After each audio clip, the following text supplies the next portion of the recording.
Hey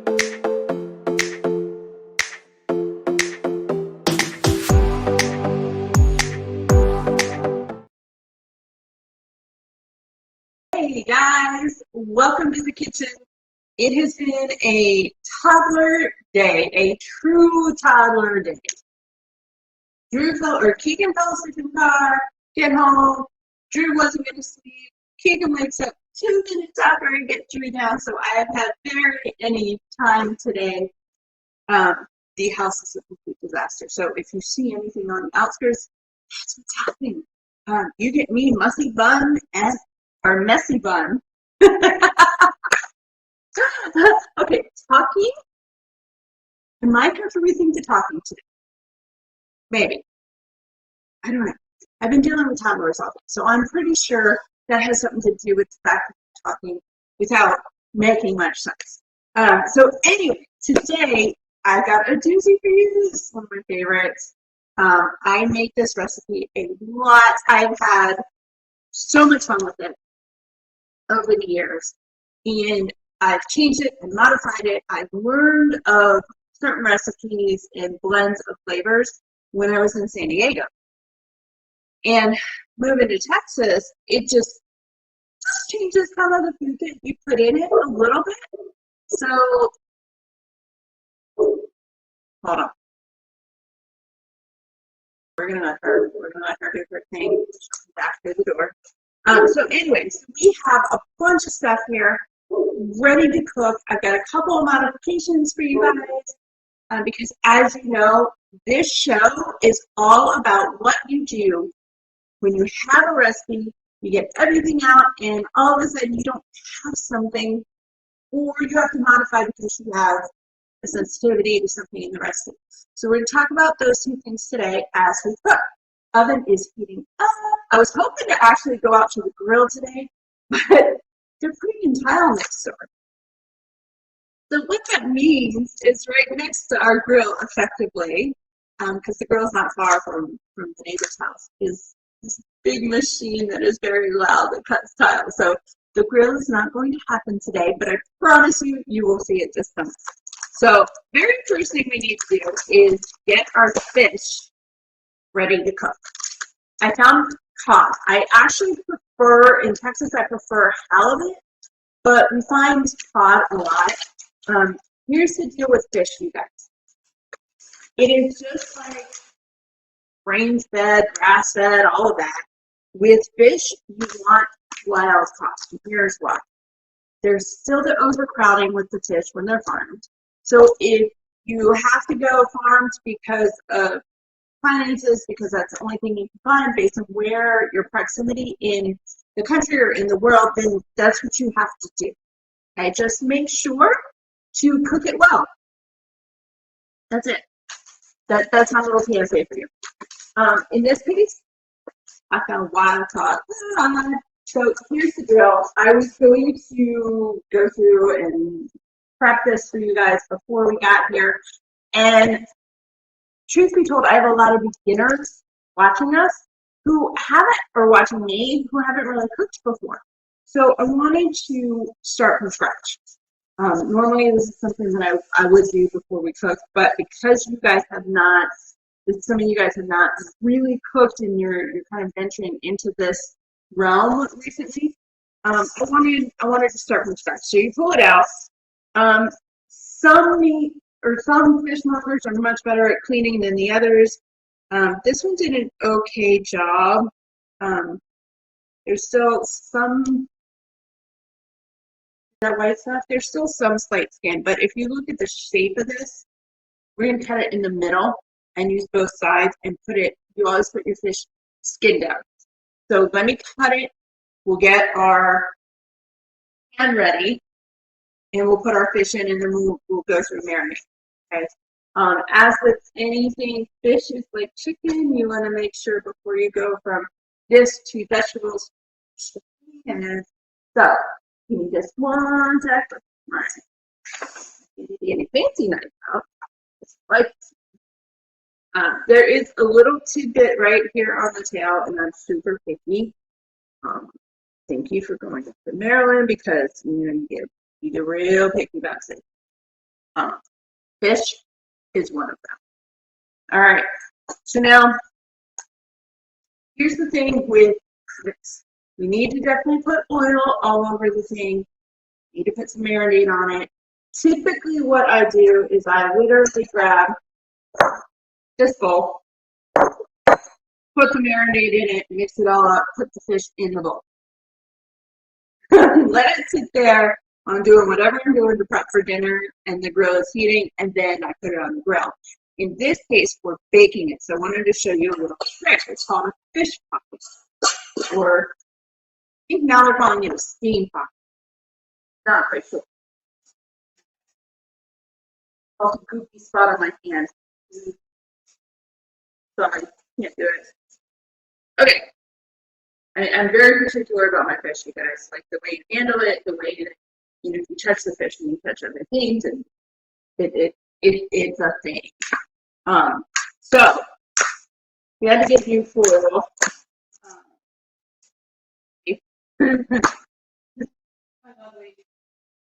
Recycled foil was not in stock when I went in. So you don't need a big pan. You need something that is a little bit bigger. See this? A little bit bigger than your fish, and it just hit me that my computer is in your way. There we go. All right. The computer is here for Facebook because while I can see YouTube comments, I cannot see Facebook comments. It's a weird thing. It keeps telling me that it can do it, right? And will give me names, all this other stuff, but no. The answer to that question, and it's just so. I always pull up Facebook when I do these. Like I said, I can see comments from you guys over on YouTube. I can't see them from here. All right, so here's how you're going to do this. I always like to put the shiny side towards whatever it is I'm cooking. And so put this in the pan, flatten it out just a little bit. Once you put the fish in, it's going to flatten out anyway. Don't worry about the fact that it's foil and you're not putting oil underneath it. Don't worry about that right now. All right, so now we have this here, right? Here. What we need to do is sprinkle salt and pepper on top of the fish. This is a key for anything that you do. Brings out the flavor. A chef taught me a long time ago and told me that's how you do it to bring out the flavor. So that's what we're going to do. Is put oil or marinade, and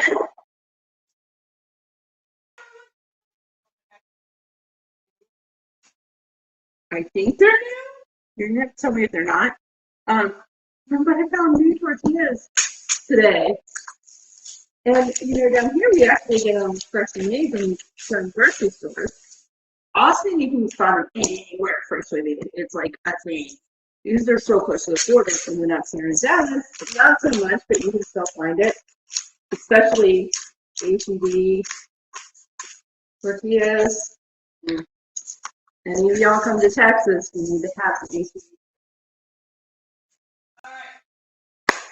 So, fish has salt and pepper on it. Put it to the side. We're going to make our marinade.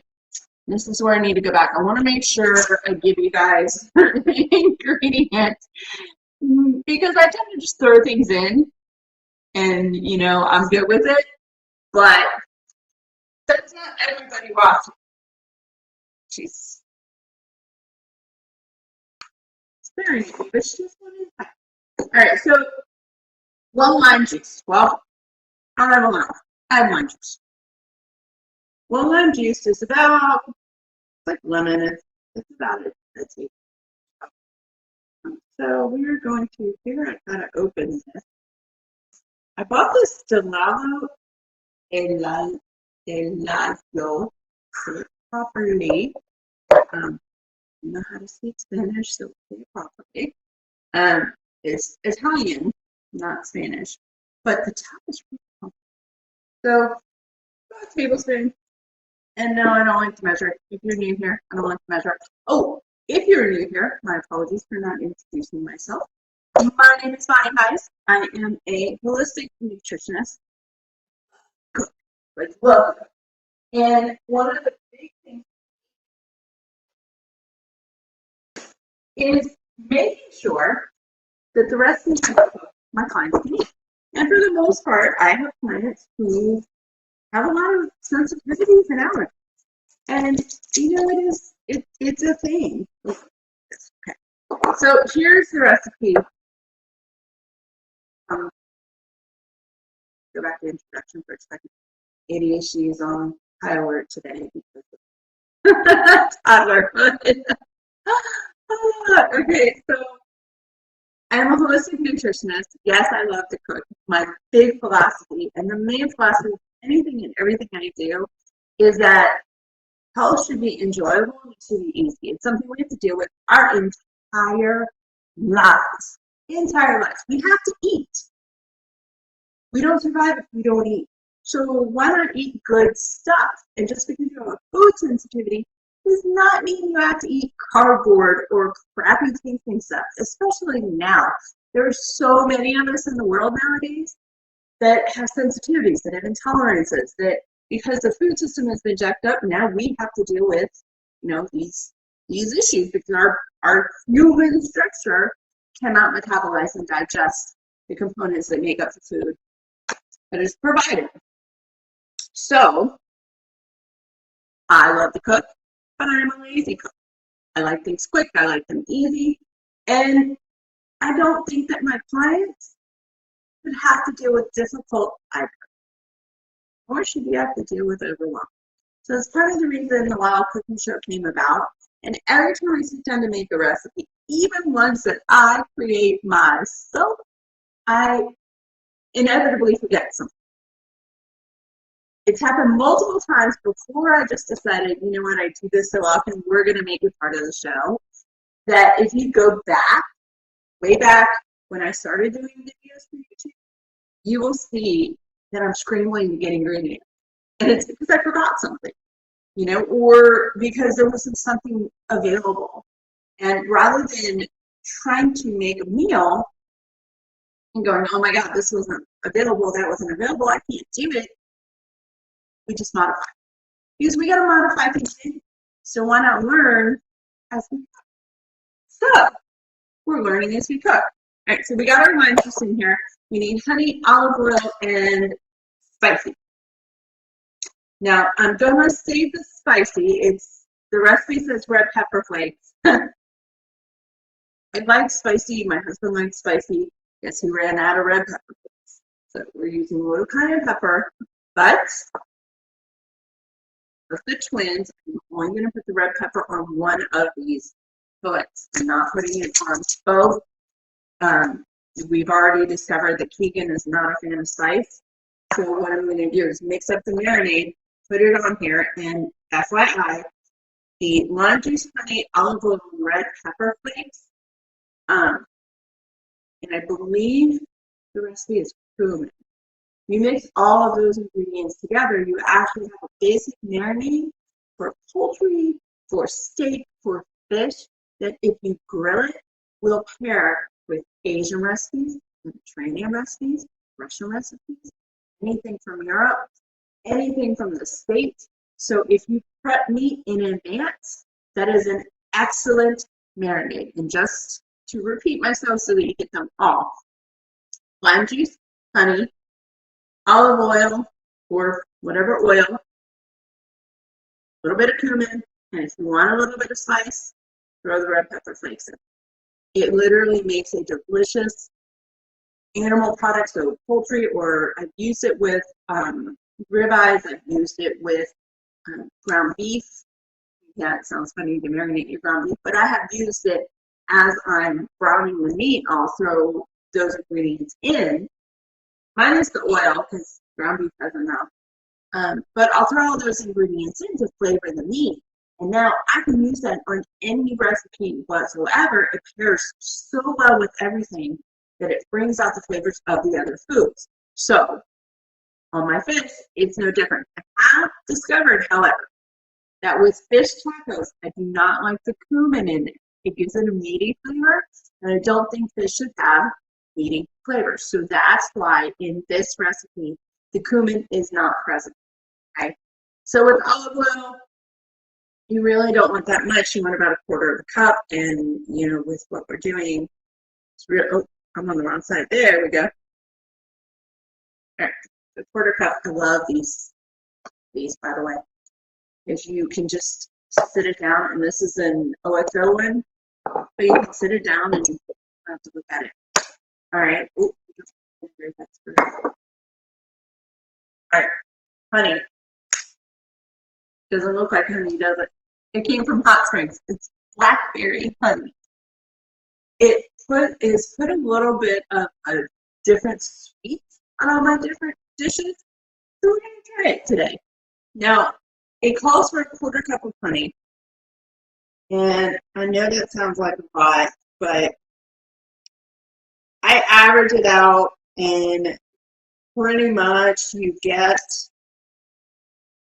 with this one, because it's going straight on the fish, you get it. Everything up there with that 1/4 cup. Okay. So, with all of that, we are not putting the red pepper flakes in here, but we are going to put them in the fish, so we don't forget. And then we have to whisk this together. So we have to because if you don't whisk, and you gotta be gentle with this, you guys, because honey does not like to blend well. It's very thick, and as you turn, the first couple of turns, you may feel like you were trying to move some mint in a mixer. Mix it all up. Get it all blended in there. This is actually easier. The fact that it's basically purple is making it much easier to see if it's blended. All right. And that's it. That's your, you really don't need a lot. So here's what we're going to do. We're going to bring this back here. And if these touch while cooking, no big deal. So what you want to do is you want to bring them on. Let's do this so that we don't spice out the over here. All right, so I'm using cayenne pepper because I ran out of pepper flakes, but I mean, truthfully, you take red pepper flakes and you grind them up and guess what you get. Thanks. All right, so I got my red pepper on one, not on the other. Put them a little closer together because we're going to make a pocket, okay? And what you want to do is you want to make it so that it's almost a bowl, right? So you get each side. It's okay to bunch these sides up. All right. So now what you have, it looks like this, okay? So we're going to put the marinade over top of everything, and then we're going to close this. You might have seen this on like Food Network, things like that. They put actual citrus on top, and they'll put, you know, like our cilantro on top, rosemary, whatever. You totally do that. By all means, there's nothing saying that you can't throw, like, let's say you use lime juice instead of or an actual lime instead of lime juice. Throw the limes in there. The used up limes, the ones that you press the juice out of, throw the limes in there. It really does help steam it. All right, so mix this up a little bit. So we got everything there. Get it in there. All right. And it's total liquid, but because it's in a pocket, it'll stay just. Neighbors are trying to enjoy their backyard, and Kinsey does not like that there's someone in the backyard. We moved from corner house where our backyard faced the alley. This house where we actually have a backyard. Now, one of the things that I do is I actually spread this around. The easy way to do it, like this. So you take this, and you're going to fold it over, okay? You want to make sure all the ends are folded over, that there are no air pockets whatsoever. Don't make it tight. Make it a little loose. Give it a little bit of room. Push it around. All right. Pop that sucker down. We're going to put it in the oven. Here's why you do not want it super tight. You need the steam to help cook the fish. The steam will also help infuse flavors into said fish. Pretty cool. I will be right back. I'm going to put this in the oven.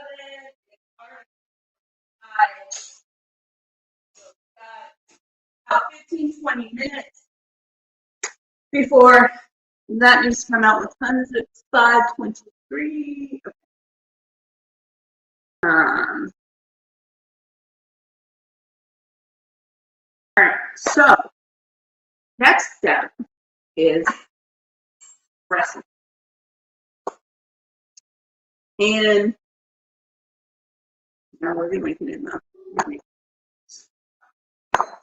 I thought about making it in there, but I think that's going to be a little too small. Hey, Kenzie.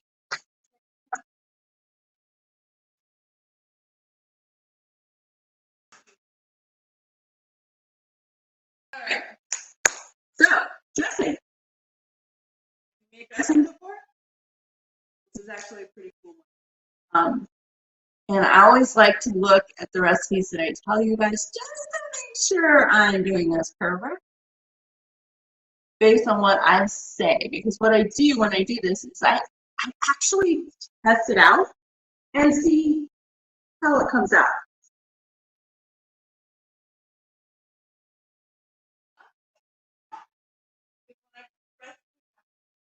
What I'm telling you guys is accurate because as you have seen, I just throw things.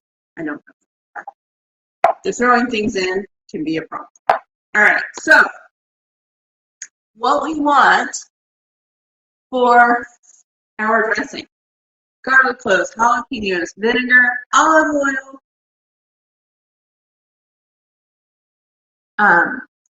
I tend to put some cilantro in there, but that's mostly because I know Brian enjoys it. So we'll take the cilantro and we'll put it inside our dressing. If you love cilantro, it actually gives it that Mexican flavor, kind of the Latin flair, so to speak.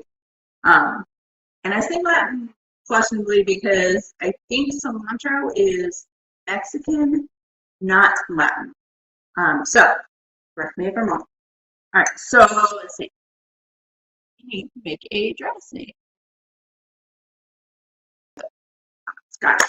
So now this calls for white vinegar. White vinegar. I use it for everything, guys. You can use white vinegar to clean. You know that? Some of my, you can see it in this one. Yeah, like tinge. Cut up a lot of red peppers and tomatoes on this sucker recently, and now it's got a red tinge. So you can soak it with baking soda, a little bit of vinegar. You've got to be careful though. So you sprinkle the baking soda on top. Get that inside your sink. You spritz it or sprinkle white vinegar, and it'll foam up. But that foaming action gets into any crevice that's in the cutting board. And following that, you want to basically rinse it with a little bit of like peroxide and water. There might be a reaction with that one. Sometimes I get bubbling, I don't. And then you wash it like normal. And now you've got white cutting boards. It's actually kind of a cool trick. You want to let the bubbling sit there for a minute just to make sure it gets in there. And yeah, pretty much you can clean your entire house with vinegar. I follow somebody who does just that. She's a high-end professional house cleaner, or I don't know if she does. I think she just does clean, but she does high-end. She does like the mansions, and she effectively cleans everything. So cool to watch her. All right. So anyway, so that long story short, I don't have any white vinegar. So as a replacement, I'm choosing rice vinegar. I'm going to give it a little bit of a different flavor, but it's the reason I chose white vinegar. I don't have any white wine vinegar in the fridge any longer. I left. Usually I'll leave like at the very bottom of the glass. That unless if you're drinking a glass of wine every night, you end up with this like little scrappy bit.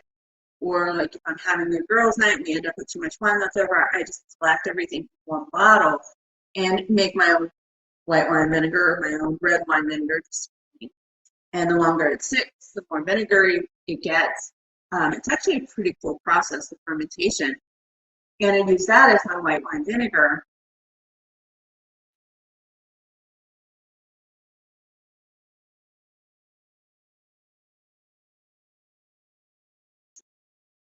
And he thought that I wasn't going to drink it, so he threw it out. And he's right, I wasn't going to drink it, but I do use it to cook. The difference is at our old house, I kept it in the kitchen refrigerator, and here I was keeping it in the refrigerator in the garage. So it was confusing. I got it.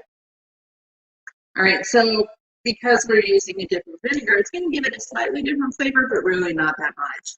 Because we're still only using avocado oil, and the avocado oil has zero flavor. It doesn't change the flavor of anything we put in here, which is the key. So here we go. Half cup of vinegar and a quarter cup of oil. That's what you need for dressing. Yeah, half cup and quarter cup. Otherwise it tastes too vinegary or too oily. You gotta find that balance. Some of you might play with this and decide that the quarter cup, half cup is not the right blend for you. Play with it, figure out what is. Because all of us are a little bit different. I love vinegar. This is the standard recipe that I've been given over the years that I was given way back when. So, all right, that's it. This is dressing right now. This is a vinaigrette dressing. All that needs to go in here are seasonings. So let's say you want to make a normal garden salad. Put some Dijon mustard in. Ranch seasoning. For those of us who can't have ranch dressing, you could actually just get ranch seasoning. Put ranch seasoning in here. Shake it up. Berries, all of it. All the vinaigrettes. This is how they start. No joke. Balsamic vinegar. It's balsamic vinegar and olive oil. All right, so one of the other things, the seasoning for this are jalapenos and a little bit of garlic. Now, how do we seed jalapeno? Take the end of your knife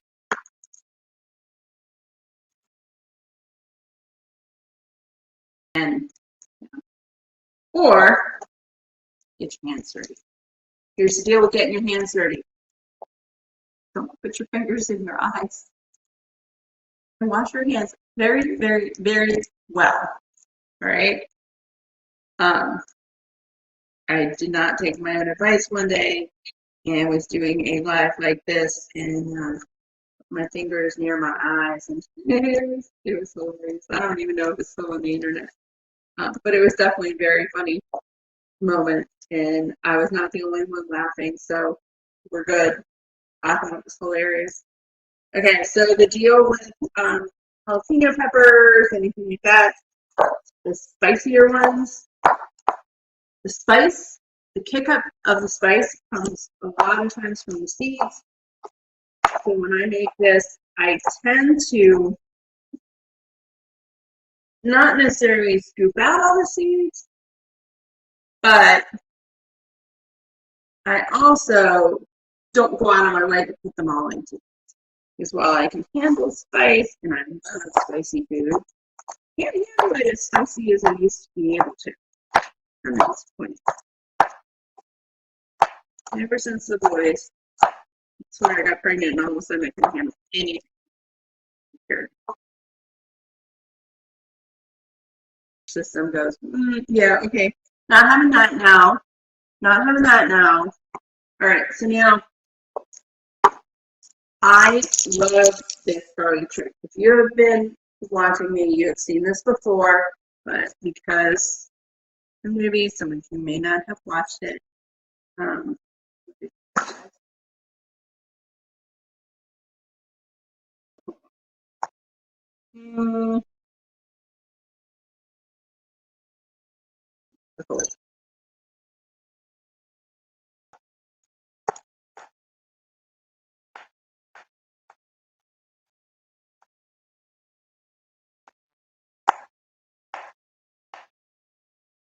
Get them that big, which is part of the reason I'm kind of looking at it like, that's a lot of jalapeno. I don't know. All right, so everything that I do is, if it involves garlic, 1 to 2 cloves.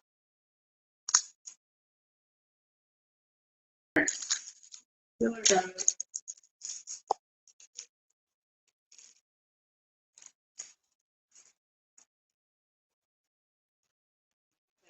This is a recipe really you can play with. Let's have close out.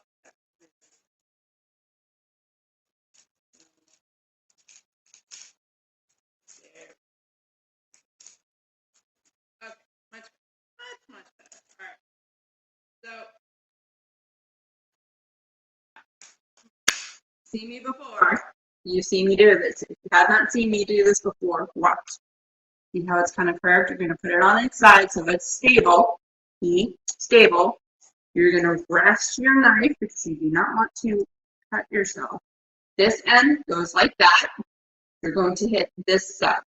Now, this also works well if you have a mallet, one of those meat hammer thingies, the tenderizers. Just use that. So you're going to turn it so your knife is leaning on the thing, on the cutting board. And then you effectively just smash it.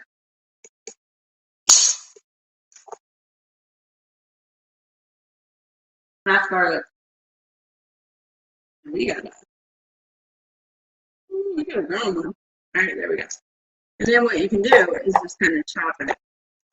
Because the thing with like a recipe like this is you're not necessarily wanting the garlic to be minced as much as you just want the seasoning inside of it. That knife.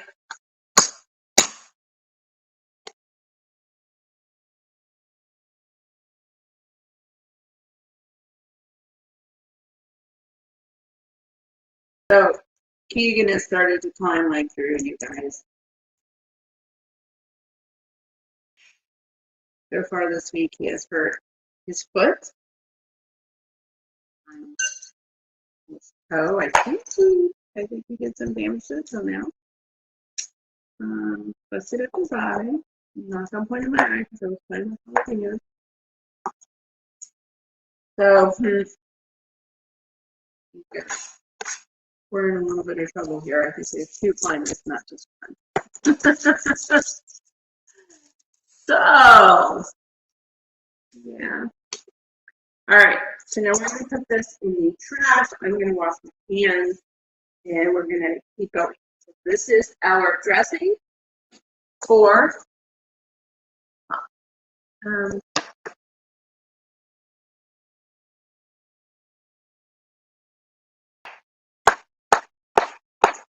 chop up some cilantro and put it in there. I'm not a big cilantro fan, but this fish tacos kind of calls for it. So I know Brian loves cilantro in here. If you're one of those people that like it too, it's a good additive to the recipe. All right, done with that.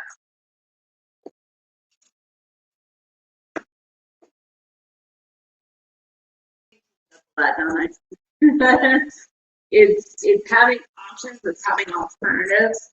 For those of you that have issues with nightshades, with spicy peppers, a great alternative for this recipe is to just take the red pepper, flakes, and cayenne off the fish, and with this, cilantro, lime, your garlic, your vinegar, your oil, and that's it. Don't kick it up with the jalapeno spice. You put some black pepper in there, that tastes really good. You could also,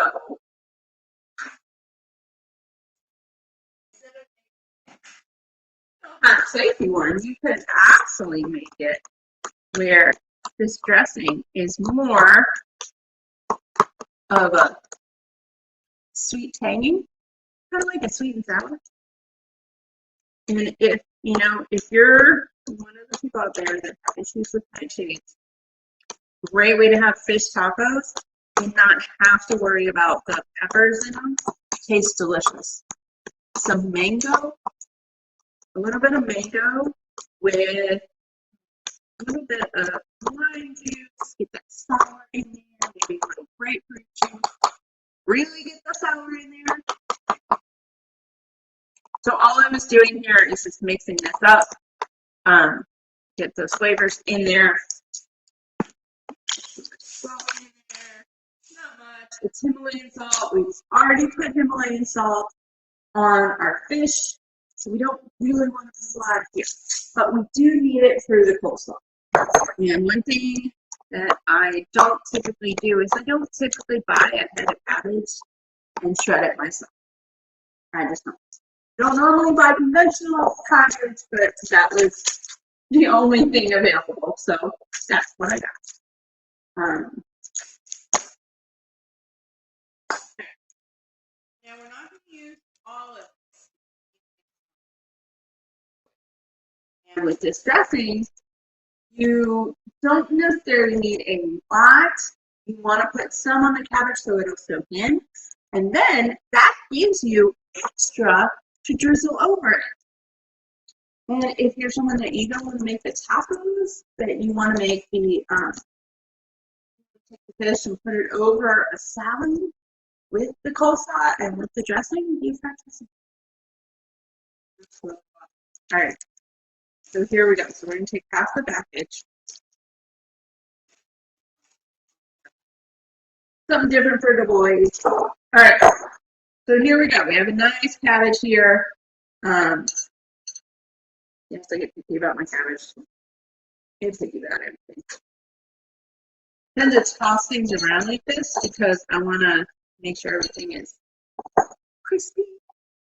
Because, bags. So here's the deal with cabbage. Anything that you make with cabbage, you want to put some salt on it. It's just like eggplant. It starts it sweating. You don't need a lot of moisture put onto your coleslaw once this happens. And you don't get that salty flavor from the coleslaw when you throw the salt in. Mix it all up. And you're going to basically just like that. Okay. See how I really didn't put a lot in there? You don't need to put a lot. Coat all of the cabbage.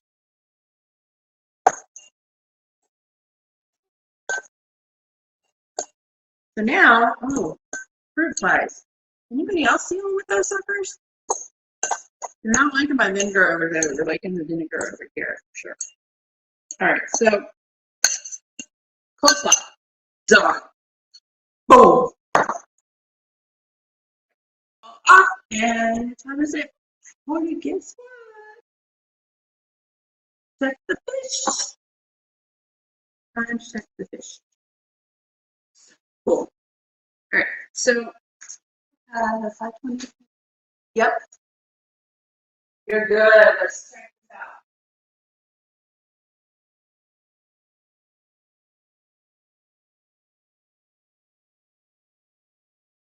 I grabbed it. Okay.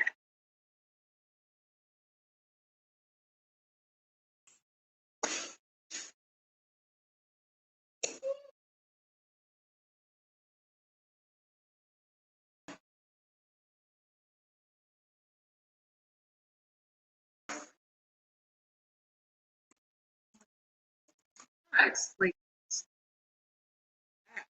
right, see that steam piling out of here? Oh, I love Texas in the summer. All right. So good. So your fish is nicely cooked. The way that you can tell is you take a fork and if you place off the top, okay, let me bend this over. You take your fork and you kind of do this. See how it's kind of flaking up really nicely and some white. That's how you can tell it's cooked. If it is not bright white, it is not cooked. Put the sucker back in the oven. Let it cook for a few more minutes. Okay? Nicely cooked. Make some tacos. What do you say?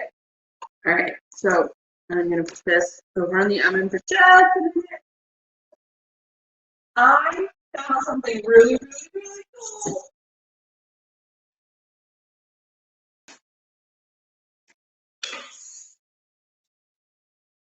It's a taco stand. I know, I'm weird. But like my thought is, the boys haven't made tacos like ever. They don't, right? So like, how cool. I'm gonna get some fish, put the fish in here, and we're gonna make some tacos. All right, so you have a couple options. You can go ahead and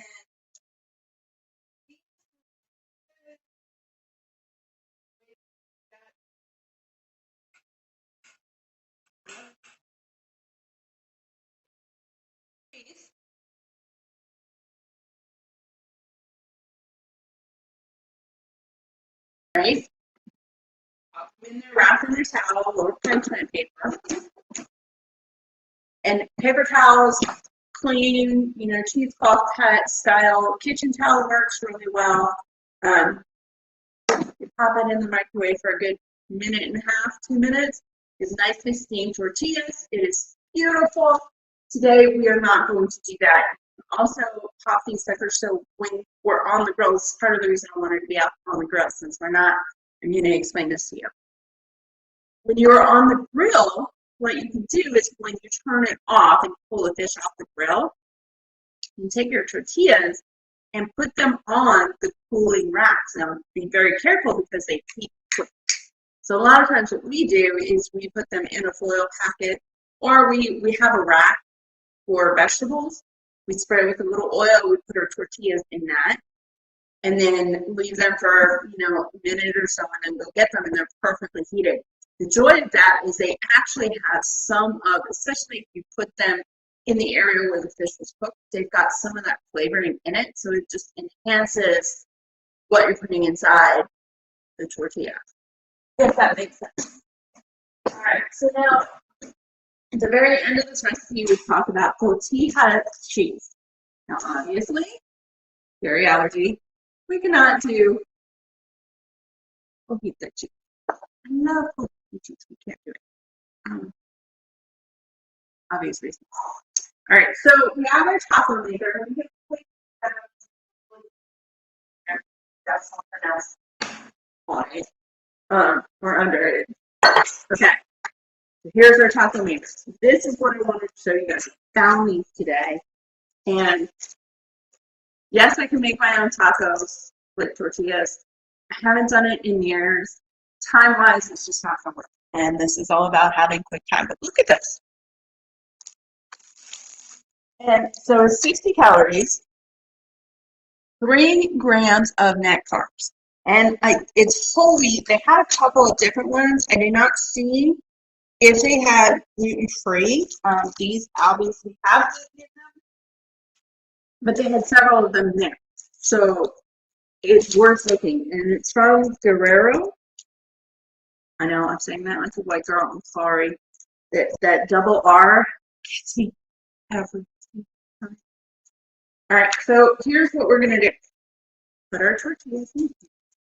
Yes, my tortillas are bigger than street taco tortillas. Street taco tortillas are much smaller.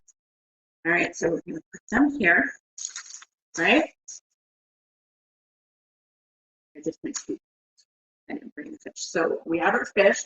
I like to cut it in half, so it kind of makes strips.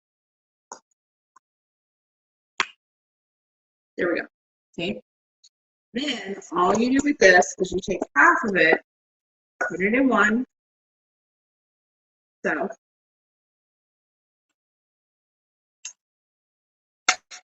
Now, something to kind of take note of, your fish can marinate for 24 hours before you cook it. So you can do the marinade before, you can have it all prepped ready to go if you have people coming over. The coleslaw, this can be prepped in advance. It actually is still good for 3 days after you make it. Comes out really nicely. All right, so an issue with getting coleslaw like this onto there. Now, what we typically do is we just fill the sucker up with the coleslaw. You put cojita cheese on it. I've used the vegan feta. That's worked really well. Goat cheese tastes delicious on this. Black beans, not necessarily refried black beans, although refried black beans are really good, and refried beans, period, are really good just to have a base to stick everything into. But with this one, I don't know, something up with refried beans. So, all right, we're gonna go the clean way. All right, so we have just a little bit of this, and just gauge it. Ooh, just goes up. Okay. Your taco, depending on how big your taco is, determines how much coleslaw you put in.